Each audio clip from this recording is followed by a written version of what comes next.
Essential Garage Tape Pack, the only #1 Garage Tape Pack channel on YouTube.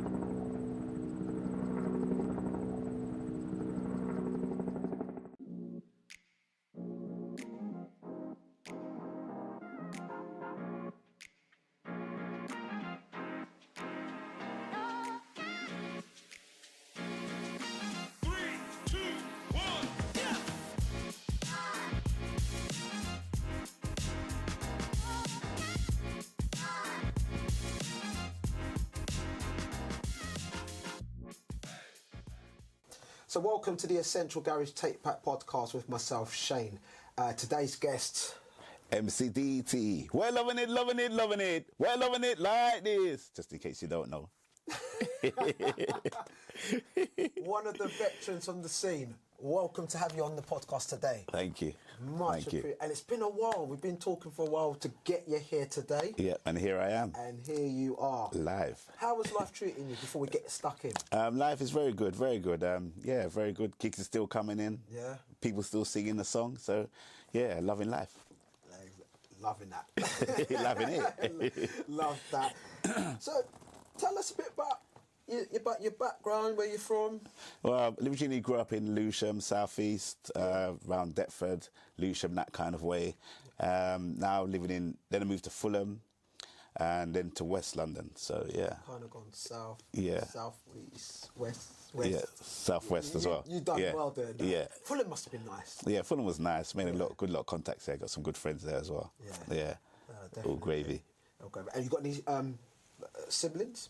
Yeah, I got a brother, sister, and another 2 brothers and 1 sister. Yeah. Are they in the entertainment or? No, they're not. They're doing their own thing. They're doing their thing. Yeah. So you're the one you're the sole survivor. Yeah, I'm the star. You're the star. Then again, I've got some cousins that are into music as well. Though. Big up K Young. Yeah. Big up Martin. Yeah, big them up. Oh, that's good, man. Yeah. It's good that we have members of the family that are either involved in music or have done music as well, and it's nice when we can all learn from each other. Yeah, exactly. You could be a musician or an artist, performer. Yeah. So it's nice when you've got that in the family as well, man. It's really touching. What was London like living? So you go back. You say you're living back in South East. Yeah. What was London like for you living at those times? It was fun. I mean, we had a lot of free festival things going on those days. You know, Childer Street, where you go down and hear sound systems and roller skate at the same time. That was in Deptford. Burgess Park. You had a lot of fun things to do that the kids haven't got now, which is a shame because you could go there and just chill and hang out. You know what I mean? Yeah, absolutely. Definitely. And you say times have changed. It was like in terms of like the culture, like what we're seeing now is, you know, it's more integrating everyone's around. Like back then for you, like was it more segregated a little bit then? Yeah, it was a lot more segregated then. I mean, you know, where we grew up, you couldn't really go to the fun fair. You had the NF running around like nutters and all that kind of stuff. Serious? Yeah, because we lived to get from where I lived to my dad's house. You had to travel through a place called Eltham, which is just up the road from where Stephen Lawrence got stabbed.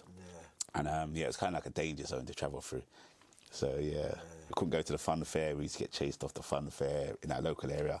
So things have changed. Even in where I grew up now, things have changed a lot. Yeah. Which I knew it would. Yeah. Absolutely. With times it does change. Things are still there, but it's not like it was. Yeah. Exactly. It's getting better. It's getting better. Exactly that. Which then takes a direction. So you talk about members of the family in the music. How did you get into the music? For me, myself, getting into music was I used to watch people like Ninja Man, Professor Nuts, all those kind of artists on TV and watch when they're doing their stage shows. And I thought, you know what, that's what I want to do. And that was at the age of 7. Wow. So my mum used to take me to Carnival. Used to jump on the stage at Carnival at 7. Obviously, I went with my mum. And some of them would say yes and someone would say no. And I understand why they said no now, because they don't know what I'm going to chat on the mic. But, you know. But yeah, now I still go to Carnival every day, every year. I mean, not every day. I wish it was every day. And what was Carnival like back then, growing like age of 7, like till now? Obviously, I know there's that stigma about Carnival and why people don't go. Yeah. But what was it like then? Was it more family I mean, the family day was more family. Yeah. Nowadays, the family day is the same as, I think, as a normal day, what they call the normal day. Yeah. But to me, it's never changed. I've always had fun there. I've never really got into any trouble. I've never had trouble there.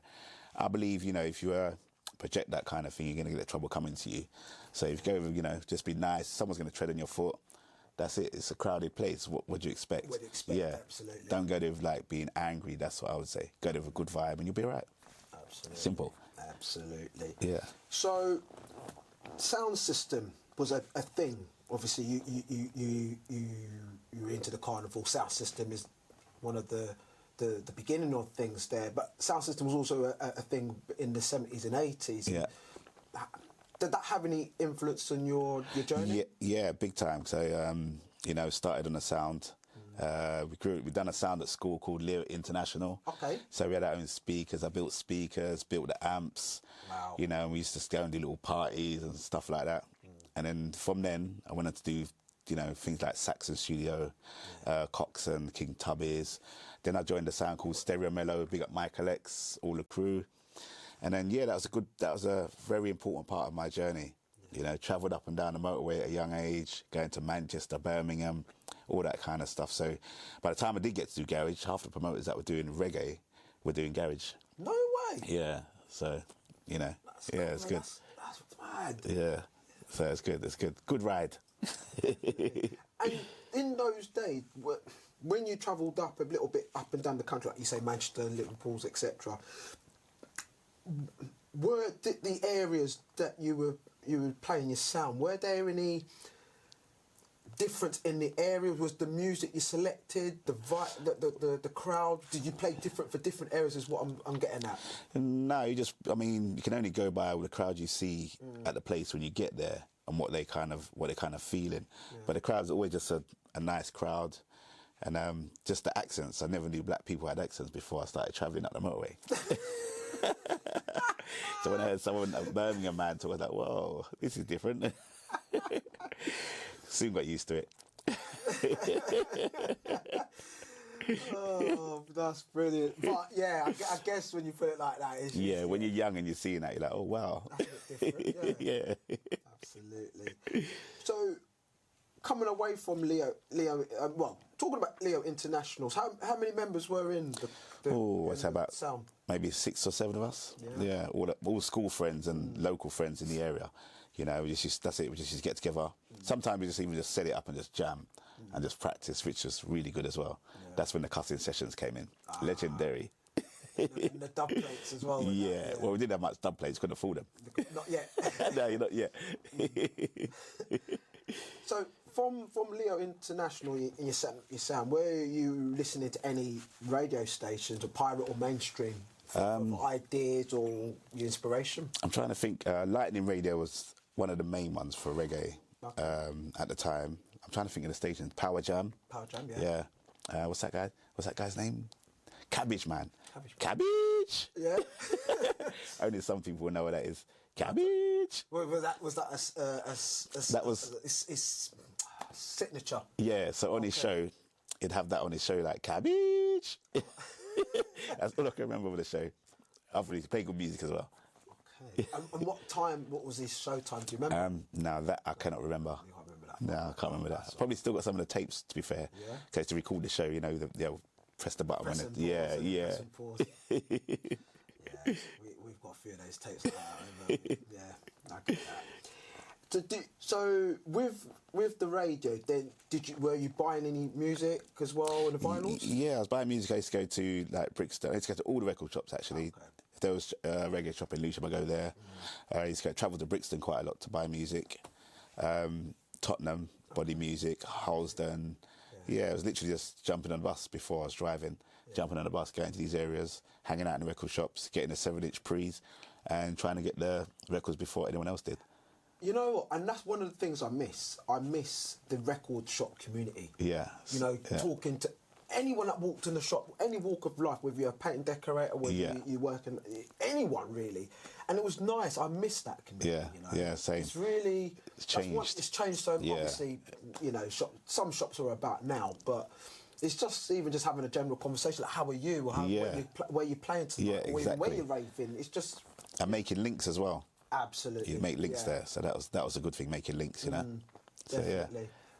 What was your first record that you bought? Oh, it's probably, I'd say it was a Yellow Man record. It's got to be a Yellow Man record. Yeah? Yeah, probably on a Green Sleeves label. Oh, I love a Green Sleeve. Yeah, and I follow Green Sleeves on Instagram. You got to follow back though, by the way. Yeah, Green Sleeves is a good label. I remember one of the first ones my mum had was Freddie McGregor. Yeah. Yeah, I can't remember the one though, but it's one of them ones that she probably Big ship sailing on the ocean. Is that Freddie McGregor? Yeah, it is. Yeah, big ship. I forgot because a couple that I took, and she said to me the other day, said, "Yeah, you owe me one." And I was thinking, "Yeah, all right, yeah." That's gone. It's gone. Oh dear. So from you're buying records now, how did you transition from the sound now into the dance scene? From reggae, went into drum and bass. Okay. And my cousin MCMA, he was a mechanic at the time, but also an MC, and he was said, "Look, you know, these guys, I know they got a show on a station called Eruption." Okay. I was like, "Yeah, I tried Ting in the Jungle. Never knew what it was all about." Big up DJ Devastate, DJ Extent, big up Connie Con, the man them, MCMA, and we started doing this show on a Friday night on Eruption FM. It was like I think it was a morning show. Okay. So we'd either come from the rave and go straight to the show. Yeah. Okay. And then boom, yeah, we had that show, and then they moved that show. It was so good they moved it to a Saturday. I think it was 10 till 12. More of a prime time. Yeah, Okay. yeah. So we that's how I started getting into the dance scene in that respect for the jungle. Big up DJ Clark, he saw him the other day, Nicky Black Market, Rage. Oh, I love it. I love Nicky Black Market. He's so Fun guy. Oh God, he just, you know what? I used to go into his shop. It's just full of life, energy, man. He's just still is as well. He still is. And his daughter's taken on the attributes. Oh really? Yeah, because she's DJ now. Oh. So, big up the Stevie Hyper D film. Go and watch that as well. Yes. If you haven't watched it already, you need to watch that as well. Yeah. Yeah, definitely. So, through the station now at this point, were you in education? Were you working at this point? If I remember rightly, I think I was doing either painting or decorating, or I was working at the BBC as an in-house telephone engineer. One of the two, but I never kept a job long because I knew that's not what I wanted to do. So all the jobs that I did have, it was just like a gap filler to make extra money while I boosted up my career, basically, while the MCing took off. So I knew I wasn't going to do that 9 to 5. That's not me. Like Skepta says, that's not me. He did say that, yes, he definitely did say that. But the drive and the determination was there from early. Yeah, 100%. Yeah. I mean, from 7, I knew what I wanted to do. Yeah. I had a plan. I knew this is what I'm wanted to do, and this is what I'm going to do. So I set it out and manifested the thing. Yeah, absolutely. So you're on Eruption. Yeah. You're working, of course, and you're on the station. Were you getting any bookings with the crew? With the drum and bass, I was getting bookings with Roast, Thunder and Joy. Oh, Thunder and Joy as well? Yeah. Wow. A London something, Designer Label Ball. There was quite a few. I was getting a few bookings. Big up Wonder, big up Noodles, all the London something crew. So we used to do Samanthas on a Wednesday for London something. So I'd bang in the West End, which was good.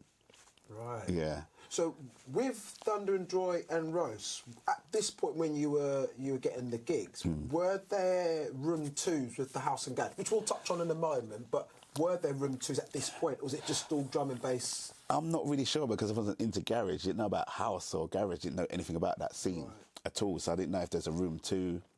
All I know is that I went there, done my thing. And then Okay. So I didn't know about any house, didn't know about any garage, didn't know nothing about that. But we're going to get to that. Absolutely. So how did you discover Horny? So the story with Horny was that we'd just done a drum and bass rave or jungle rave. Okay. I think it was in Manor House. And I was with my friend MC Emmy. And we were driving back and he goes, let's go to this place in Mayfair called Legends. And he goes, it's House and Garage. And I was like, what's that? I don't know what that is. He goes, it's all right, man, come there. I'm not really into that music. Okay. And then he turned and said, there's going to be girls there. So I said, okay, let's go. So that was the conviction. Yeah. So we got to the venue now and went inside, got the vibe, and I noticed they didn't have an MC. So I went up to the promoters and I said, Double J and Scorpio, big them up as well. They kind of launched me there on the garage. And I said to them, oh, you know what, can I plug a mic in? I have a mic in my car. I said, can I plug my mic in and MC? And they was like, yeah, as long as you don't overkill. I said, yeah, no problem. So I went in there, MC'd for the whole night, and then ended up being their resident for the next 4 years. Wow. And that's how it all started. How did that make you feel, that first time you were there and MCing, and that the crowd reaction? Like, how did that really make you feel? Did it feel like I'm onto something here, or was it just all sketchy? Well, yeah, it was all sketchy. I didn't think it was going to really develop into what it developed into. I mean, yeah, the crowd buzzing off my voice is still always a vibe. Yeah. You know what I mean? But it was good because you had a lot of the promoters that hadn't even started yet, like Twice as Nice come down there, Pure Silk guys come down there, you had Stevie Koo from Club Koo come down there. You know, a lot of promoters that hadn't started garage yet came down to see what's going on. Checking out the competition, so they say. Not even the competition. Just some of the vibe as well. Yeah, but to see how they can start their nights, because they were seeing how they could do it, or how it was done. Okay. And after that, they would start their nights, which done successfully as well. So, yeah. So the guys behind Horny, Double J, And Scorpio, yeah. Did you know them before, or that No. you just met them there? Yeah, just met them that night. Wow. Yeah, big up those guys. Maximum love for those guys, yeah. Do you still keep in contact with them? Or? Yeah, 100%. Like, I think Double J's birthday's not far from mine, and I'm always talking to Scorpio. Okay. I'm always posting bits and pieces about legends, you know, the tape, as you see on Instagram.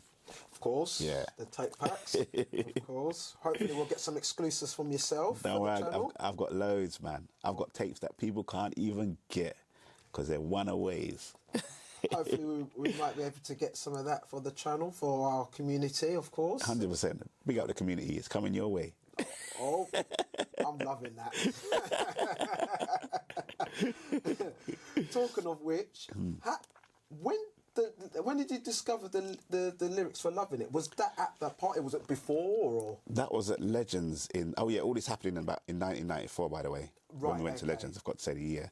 Yeah, so, at Legends, I kind of just started saying it for a joke. No way. Yeah, and I just kept saying it every week. Like, even the ooh, ooh, that was even like just a fun thing. And then it just kind of stuck, and people started singing it back. I'm like, you know what, I'm keeping this. That's brilliant. Yeah. Yeah. So, what I'm also getting at is, will it just spring out of air that you thought? Yeah, it was just a freestyle. It's just a freestyle thing. No, it's never been written down, never. Wow. Never, because to me that's, with the lyrics that I had on drum and bass and reggae, to me that kind of lyric was kind of a simple lyric, what I call a simple lyric. Like freestyle. Yeah, a little freestyle, 8-bar or whatever. It was simple. So just, I've never written that lyric down, ever. Imagine that. Yeah. One of the most iconic lyrics.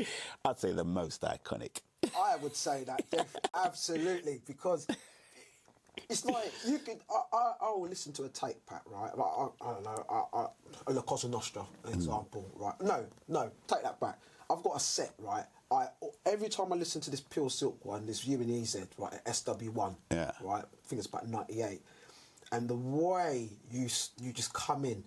And the crowd going crazy, and the way you just drop Loving It, and it's the rewind. I'm just like, how does this guy get this rewind like this? And he hasn't even started yet, and he's just like, as you're talking, you're smiling. I can hear that in your ear, and you're projecting your voice, and it's just the crowd is just following that. So it must make you feel great when you're performing. I mean, I feel great every time. I never get bored of it. That feeling of people, jamming to your voice and absolutely, having fun is it's better than the money, much better than the money, all day long. Because without the crowd, you don't get. You don't get. You're nothing really. Nothing, no. So with Horny, is there any memorable events that they done that stands out, Norm? Yeah, the Easter Thursdays are always mad. Yeah. Literally chaos at the door. That's when my phone would ring off. Thursday? Because with the Legends, Horny at the Legends was every Thursday. So some people couldn't come because they might have work the next day. But the Easter Thursday, there's certain people that didn't have the work would be able to come and make it to Legends. Right. So it was packed every week anyway. So the extra people that came out on the Thursday made it chaos, but good chaos. So we're talking 94, 5. So during the, I would call mid-90s, Thursday night, you'd think Friday and Saturdays would be your busy days, right? But then a Thursday is almost like your week, almost a weekend. So did you see a shift in it getting busier with your early days working at Horney, doing the events, because of how popular it was, or did it take a little while before it got there? No, I mean, it was always popular from the start. From the start, yeah. right. I mean, from when I got there, they already had the regulars, The regulars that would yeah. Okay. And then it just started getting more busy and more known about, I think. Okay. The reason why I was getting at that is because central London, that time of the period, a lot of things, like probably you might remember a Sunday back in the early 90s, there was nothing to do other than your off licence or that's right. station open, you know. So really, so the way I'm getting at, as times have gone on, it's got busier. So what I'm getting at is a Thursday, was it still popular, or was it sort of took a little while? No, always popular. Right. Okay. Always popular. Also, I think Kiss FM was involved in it as well. Right. Big up Kate. They're involved in it as well. So that promotion and advertising was there. It gave it that push. Yeah, 100%. So that helped. Do you think without the promotion with Kiss, do you think it still would have? It still would have bubbled up, but it might have taken a bit more time for people to actually hear about it and know about it. Plus, it's in Mayfair, which is a plush area, and the club looked really, really plush at the time. Yeah, really plush. So it was banging. Best night ever. I wasn't fortunate to attend Legends at the time, but from what you're telling me, it was great. From what my brothers have told me as well, it was a memorable venue as well. It was the lick. So you're performing. I'm assuming that you've obviously were raving at other venues across London, etc. Why was the designer clothes so important in the early years? The designer label and the champagne. I just think it's just it's like a trend. You know, it's not a trend that I really got into. I had a few designer things, but they were all snidey ones. Like, I bought I've seen some photos in you. You looking dapper in some of them photos, man. Behave yourself. Yeah, man. but if it was YSL, it wasn't real. No, I wasn't spending that money on them kind of things. Mine was snidies. No lie. No lie. Snidey, YSL, Machino, the lot. Yeah, I wasn't paying that money. No. But you see, back then it was, and I even remember me growing up, and it was literally the boys were. If you weren't wearing the name brand, you're getting cussed. Yeah. You're getting cussed. You can't turn up a dance with the man them, and you're not wearing designer. See, my crew was different. We weren't like that because we never kind of grew up with designer stuff. Okay. Do you know what I mean? I think that's the difference. We never grew up with being able to buy designer stuff. That's why we bought the Snyder stuff, because we couldn't afford it, basically. Yeah. That's the real talk. We couldn't afford it. So we bought the Snyder stuff. So we never really was into that. But I saw it, though. You saw it, though? Yeah, I saw it and appreciated it. Yeah, people being dressed in head to toe. And I was like, yeah, that's cool. But yeah, it was just a trend. Absolutely. So as the scene's growing, did you notice a shift in 95 to 97 in the house and garage in terms of the events coming along? Yeah, there was a big shift. I mean, from once I started doing Legends, everyone was coming up to me and trying to book me from there. Right, so which promoters were coming up to at this point? Pure Silk, Club Coup, Stevie Coup, Garage Nation, Twice as Nice, approached me there. Mainly a lot of them, a lot of the early promotions, Sun City. Yeah. I'm going to touch on that in a moment. Yeah. What about La Cosa Nostra? That was probably one of the first few as well. Oh yeah, and La Cosa Nostra, yeah. Big up Scotty, big up Peter, R.I.P. R.I.P. to Peter. Yeah. Yeah, they came there, yeah. Everybody came there, literally came there to see what's going on. So with Sun City, being at Adrenaline Village, why was that so popular? I know there's, we could talk about so many different events. I'm just going to pick out a few. So I'll start with Sun City at Adrenaline Village. Like, why was that so popular in the beginning, in the early days there? Why Adrenaline Village? I think one, because Trevor was a clever guy. We actually sat down and had a meeting about he wanted to do something and asked my advice, etc. No way. Yeah, when I was living in Lewisham, and we had a meeting about it, and he said this is what he wants to do, And then what he was doing was bringing out tape packs. I think he might have been the first one to bring out tape packs. I could be wrong, but I think he was one of the first to bring out tape packs. I think him and Peter. Yeah, Cosa Nostra. From the garage scene anyway. Yeah, from the garage scene. Yeah, it would have been them two first, yeah. Yeah, so... I think, as a whole, I think Sun City were to do the packs themselves. Yeah. Yes, but I think there is the odd circulation of packs that the Cosa Nostra guys did do, but I think they were like single, double tapes. Yeah. If you like, yeah. Yeah, and he done the whole, made it like a book, and you know, he done good. Yeah, he done good. So what was that time? Because a lot of the guys on the community, on the Essential Garage tape pack, they are obsessed with the period of '96 and how popular it was, and it's a particular year that the community we discuss, we have conversations, and the music was pure and it was just soulful. Why was it so popular then? I think that's because when we started in '94, when I started Legends in '94, it was more US house and garage. Okay. And then what happened is the UK started making their own spin on it around '95, maybe '96, and I think that's when it started getting a bit more popular, because the British people could more relate to it then. Right. Okay. You know, you got British producers, British artists coming on it now, not American. So if you had a PA, for example, you could have a British person. You have to fly someone over from America, like Michael Watford. Big up Michael Watford, R.I.P. And I love his vocals, man. Michael Watford, yeah. So you know, you'd have UK artists who can come and do the performances. Yeah. So someone like a Colour Girl, for example, who would have been, and we've interviewed Colour Girl recently on our podcast as well. So someone like her. Or performing, I don't know, Over You, or something like that, as an example. She would perform that at one of the early days. Yeah, exactly, So instead of having American artists now, you've got UK artists that can do the job at probably half the expense.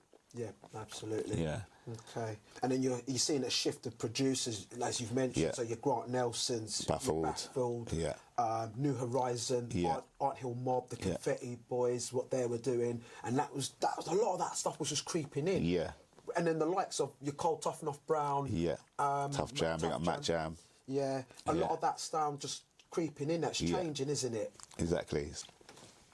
So just touching on Sun City and the Cosa Nostras, Garage Nation. Talk us through the early days of how that became a thing, and why it's still popular now. With Garage Nation, a guy called Terry Turbo, big up Terry Stone, known as Terry Stone now.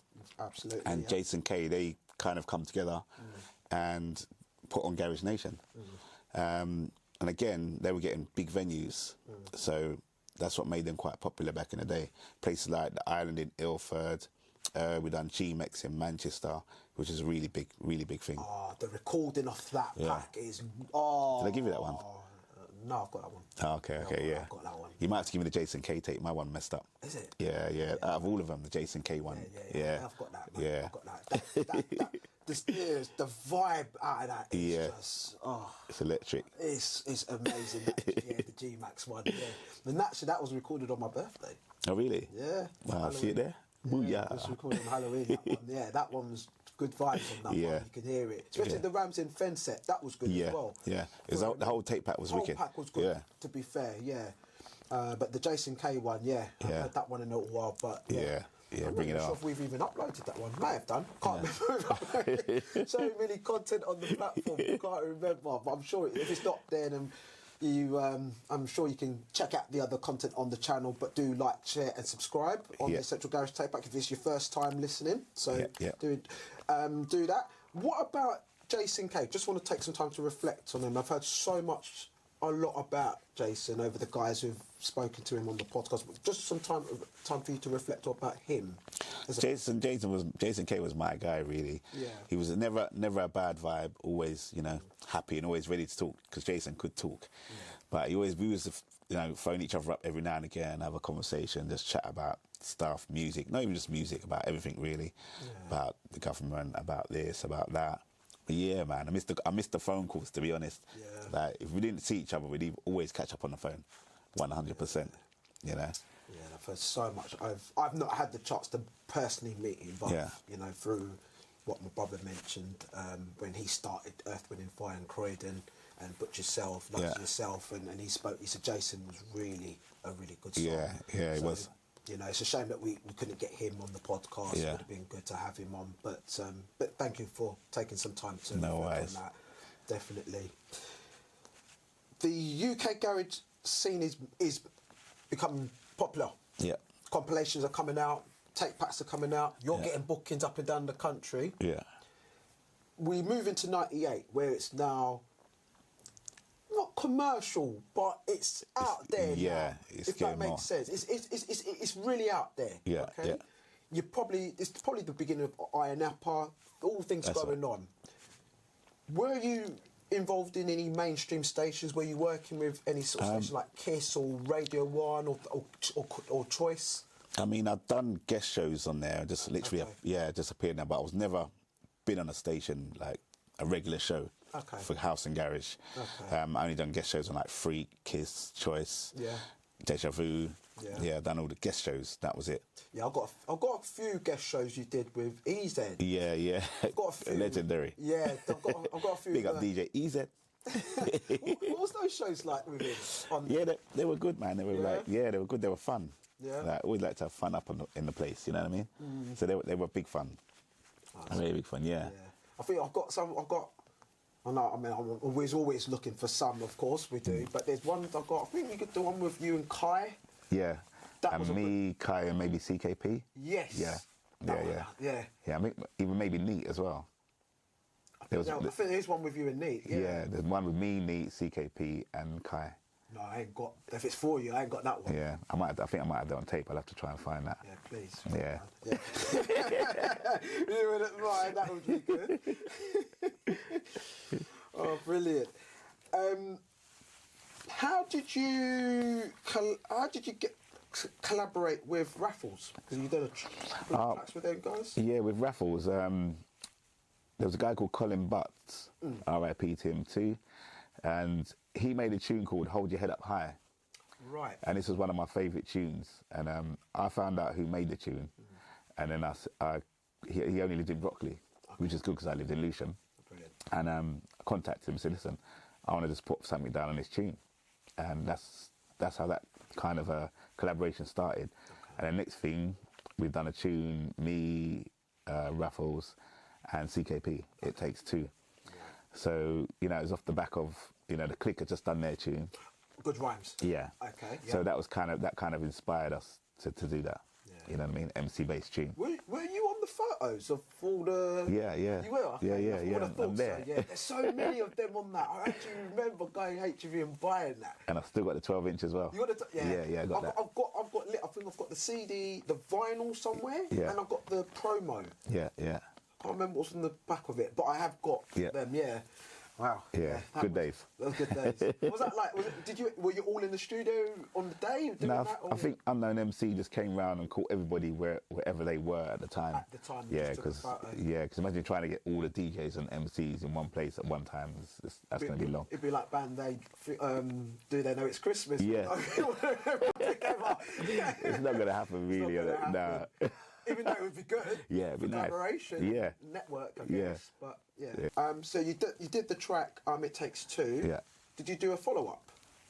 I believe UK Sound? Yes. Yes, UK Sound, that's the one. We did UK Sound after as the follow-up. Okay. And again, just fun party tracks. Yeah. That was actually the first track I heard come out, actually. It Takes Two was later.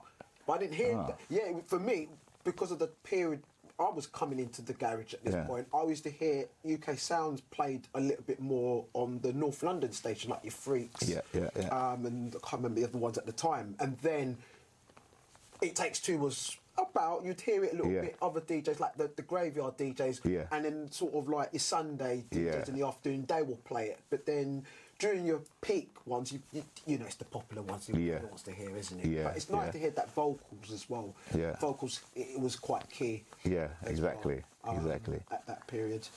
Okay, so as we're coming towards the late 90s, did you notice a change in the scene? Just more people getting into it, literally getting into it now. You can just see it kind of growing, and it was growing quite quickly. Yeah. So especially with, I think Twice as Nice started in 1999, I believe, maybe 98. what the event, their events a bit earlier than that. I think 95, 6 at Coliseum. No, because Legends, I started in 94, so it must be about 97, 98. Everything was before that. I'm sure I got some flyers from 96. Okay, I could be wrong. You could be wrong. For once in my life. That's all right. It's all right. Man said that's all right, you know. It's all right. It's all right. It's all right. Normally if I'm wrong, right, I hold my hands up as well. But I am pretty sure I have got some early flyers from 96. Yeah, you could be right. Yeah, it's all a bit of a haze to me at the moment, to be honest. But again, Twice as Nice becoming popular, as you mentioned. Yes, and on a Sunday as well. That was the thing. Only thing on a Sunday. Yeah, made it big. Why Sundays? Why was Sunday one of those? Why that particular event so popular at that time? I think it's because, again, Steve Gordon, he put a lot into it. Okay. So if you go in a rave, you get lollipops given to you, you get certain little extras, and he decorated the place. Because if you go there to Coliseum on a Friday and a Saturday, it didn't look the same. Yeah, it just looked plain. So what, when you, as you refer to like Underground Explosion or Liberty Exposure? Yeah, okay. Like Steve would go in there, put backdrops in, plants and things like that. So even, it makes a difference. Yeah, because people feel like they're getting something a bit extra. Yeah, for their money. Yeah, their money's worth basically. Absolutely. So he put on little extras. He had celebrities come down as well. Like any won't say the D word. No. But Wesley Snipes. No way. Pink. A lot of rappers come down. Okay. I think Nas came down. Okay. Khalees, big up Khalees. Yeah, I met Khalees about 3 times there. Yeah? Yeah, she's cool. Then I randomly bumped into her. I always randomly bump into her. Bumped into her at the airport one day with her baby. Yeah. Yeah, it's just, crazy. So, as the scene's we're coming into the noughties now, and things are changing. Iron Napa becomes a significant part, like the house scene. Ibiza's that part as well. Iron Napa becoming popular. Why was Iron Napa such a big part of the garage scene? Now be called the term UK garage. Why was it so popular? It's just because it was nice settings, beach, very hot weather, and just people could get away and forget about London, for example. Just get away and be on holiday on their bikes, where they probably couldn't ride a bike in England, and they're just having fun. Yeah, it's a fun vibe. Okay. Yeah. Okay. So as the scene's growing, we're in Iron Napa, things are really taking off. How did you come to work with the project with Do You Really Like It? Where did that come about at this stage? Oh, well, unknown MC approached me and said, he's got an idea for a tune. Okay. Said he wants me to be a part of it. Okay. Told me he's got Melody, Sharky P, and obviously Piper doing the production, and himself on it. And he just said he wants hooks. That's what he wants the hooks on the tune. He went down to Piper's studio shed, recorded it, and really the rest is history. That's mad. So he had the vision already. Yeah. He wanted that track to sound. Yeah. He had the vision. The vision. That's good. Yeah. He's a clever guy anyway. He's a very clever guy. So I've met. I've known a few times. And a very humble guy. Yeah. When I've spoken to him, very positive energy about him. Yeah. So you know. Yeah. Oh, I know. Yeah. I know. Yeah. No. That doesn't surprise me. Yeah. You've said that. Yeah. So. Yeah, okay. So the track's put together. Who's supporting the tracks? Obviously, Piper's playing it. Who else was involved with supporting it, if you remember? To be fair, most of the DJs supported it and played it. The Dream Team supporting it when they were on Radio 1? Yeah. Okay. Yeah, they all supported it, played the track. He could not play because it was a good track. Yeah, it was a good track, well produced, and so he could not play it. He couldn't fault it. And then from then it just kind of blew. And then I think they were doing a TV program about Iron Napa. Right, okay. And the guy from Ministry saw the program, was watching the program, and heard one of the people on there singing, loving it. And then he goes, sign that tune. No way, just like that? Yeah. Wow. That's how it all got signed by Ministry.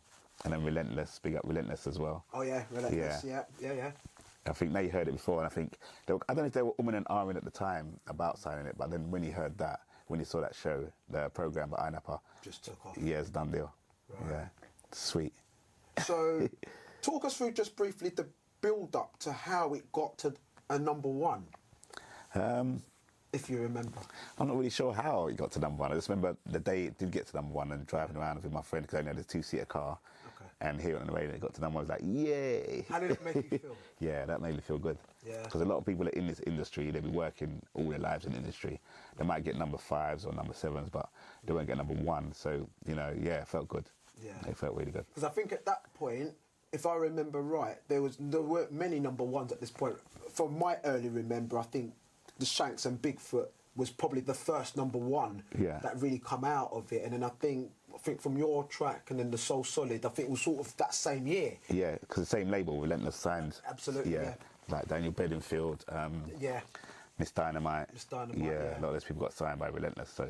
Yeah. Yeah, Relentless done good. They did. Very clever as well. 2001. Yeah, yeah. Very good year for Relentless. Yeah. Anything you saw come up in the shop, you just grabbed it. Yeah. You wouldn't even... Yeah, you're just not thinking of... You're not trying to... Do I purchase it? Do I not? You're taking it. Yeah. You know what you're buying. Exactly. Absolutely. Yeah, they done good. Did you perform that on Top of the Pops? Yes, we did, yeah. Yeah? What was that like, the rehearsing on the day? It was really good because, you know, you watch these programmes growing up all your life and then you get to appear in it. Yeah. So that was a buzz in itself. Yeah. Big up the Top of the Pops crew. They should bring that show back, by the way. Yeah? Yeah. They should bring it back. It was a family show as well. You'd sit there. I remember it growing up being on a Thursday. Yeah. And... Straight after EastEnders or before, one of the two. Before. Absolutely before. That's it. Yeah, that's one I'm right. So I've got a lyric that goes, we watch EastEnders off the Top of the Pops. Oh, I love it. The reggae ones. Yeah, no, it was definitely before. Yeah, you're right. You're right. You're right. Before. And then it was, I was really young at the time, and then you'd be like, you had to go on your bed. So. Or the legends. Or in this case, legend in this case. Okay, so just bringing things a little bit forward to where we are now. Not a lot of people know that you'd studied fashion. Yeah. Talk us through a bit about that. Well, I went to Westminster College, studied fashion for 2 years. Yeah. So now I had to sew, do all that kind of stuff, design. Yeah, it was great. It's just thought to myself, I'm doing music and fashion go hand in hand. Yeah. And I thought, something creative, because there's nowhere, I'm a creative person. I don't like to sit down at a desk and stuff like that. So that was more creative and hands-on. I like to do hands-on stuff. Yeah. So now, hence the labels here. Booyah. Okay. Plug, plug, plug. Plug, plug, plug. Loving It Clothing, of course. Of course, definitely. Is that something we maybe see in 2025? Yeah, 100%. Okay. I was supposed to launch it in 2020. Okay. But off the back of a Kiss FM tour. Okay. But the next day, as the tour finished, the next day was the first lockdown. Okay. So it was kind of not worth doing it in a lockdown, I think. I understand that. Yeah. Okay. So just before we just wrap up the podcast, what can our viewers expect from you in 2025? What's to look out for, anything we know about? More good music, some new lyrics, and just some good vibes. And the clothing, of course. Of course. Booyah. And is there anywhere that is there a particular social media or platform that the viewers can see? Yeah, check me out at 1MCDT on Instagram, mcdtlovingit.com, and it's at 1MCDT on most platforms. Big up Rachel Darcy, big up all the crew, big up Troy, big up Ruben, Nicola and Darren, big up Gavin even. Booyah. Booyah. Booyah. Right. Just we're going to wrap up the podcast. Yeah. We normally ask our guests on our podcast some fun fact questions. Very quick. It's one or the other. Yeah. And then we'll end it there. Okay, cool. Right? So, in no particular order. Uh-oh. TikTok or Instagram? TikTok. Okay. Club Coliseum or Ministry of Sound? Club Coliseum. Okay. Ninja Man or Supercat? Ninja Man all day. Okay. Notting Hill Carnival or performing at an outdoor festival? Notting Hill Carnival. Okay. Iron Apple or Ibiza? Iron Apple. Okay. Back in the day. Back in the day, yeah. All right, yeah. It's changed a little bit now. All right. And last but not least, La Cosa Nostra or Pure Silk? I'm going to go with Pure Silk on this one. Yeah? Yeah, they booked me first. before La Cosa Nostra? Yeah, yeah. Serious? Yeah, yeah. Pure Silk, I think I was kind of more or less a resident. Yes. And they took the first people to take me to Iron Apple as well. Okay, fair enough. In fact, they were the first people to do garage in Iron Apple. Big up true. DJS. That is facts. Alpesh, Kiri. Yeah. Yeah. That is facts. That is facts. Yeah. Definitely. DT, it's been a pleasure having Wicked. you on the podcast today. Sorry for the dry lip season. God. Oh dear. See man licking his lips every minute. Oh, yeah, it goes sometimes. Listen, thank you for having me, son. Welcome, All right? more than No welcome. problem. Anytime. Anytime. Thank you so Wicked. much. Take Bless. care. Thank you. Yes. And of course, guys, if you want to watch any more of our content as well, do check out the channel for the link on the description somewhere below, above, somewhere. I don't know where it is on the screen. All right, but thank you for watching, and check out some more of our content from the Essential Garage podcast. Thank you.